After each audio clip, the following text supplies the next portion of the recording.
You helped pull me back from the darkness. You are always with me.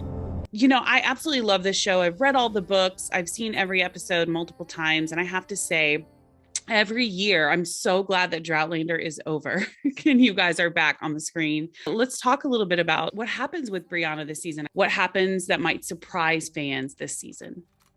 Yeah, well, I think what's fun about this season is actually the writers have merged little bits from the book. So I think, especially with Droughtlander being so long, I think it'll actually be fun for the fans because everyone's sort of on the same plane now. It's a level playing field in that nobody really knows what's going to be in it, whether you've read the books or not. I feel like this season we just really get to who she is at her core without all of these external circumstances weighing down on her. And she and Roger are just newlyweds kind of settling into their indefinite now life on the ridge and navigating being new parents. And yeah, I think she's starting to find her place in that world in terms of trying to finally incorporate her engineering skills into life on the ridge. And Roger is dabbling in religion a little bit. There's a bit of a vacuum that needs to be filled on the ridge.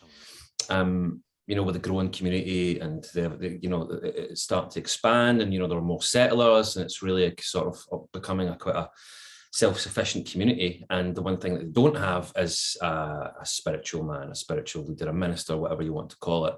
And I think he sees the need for that. I think he feels that he can potentially step into that role and be of some real good, be of some real use to the community. You know, some of my favorite parts of the show are truly the more lighthearted moments that we get when we see some of the humor come through with Roger and Bri. How do you find those moments of levity and make each other laugh? I'm sure you and Sam and Kate with your scenes together have those moments. Tell me a little bit about that. Well, I don't think any of us struggle to find laughter on set. We're like big kids on set, and once one of us corpses and giggles, that's it. We're team down. It's so contagious. But I think there's only certain scenes where you read the room, and if you can tell that it's a certain intense scene for your colleague or whatever, then you really kind of back off and let them have their space until they say otherwise. You kind of give them the baton in that sense. But for the most part, I feel like we're quite lucky in that as a cast as a whole, in general, we're all quite lighthearted on set. Nobody's particularly method in that they're staying in that tone the entire time. So we're all quite good at having a giggle between takes and then suddenly just switching it back on.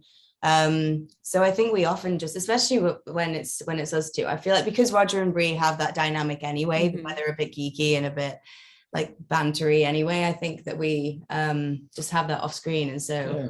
You can often find kind of levity humor in scenes as well, within the scenes where they're not necessarily written. And I think that's, for audience members, it's those things that people can relate to. I think this season is almost even more fast-paced than they have been before. And so it really hits the ground running from the off. And I think there's a lot of new faces, so it's a real fresh energy. So I just think after such a long Droughtlander, which we're very sorry for, by the way, I think it'll just be a really, hopefully, good one, and one that you're not disappointed with. I think it will make up for the long wait. And this, I promise you, won't come between us.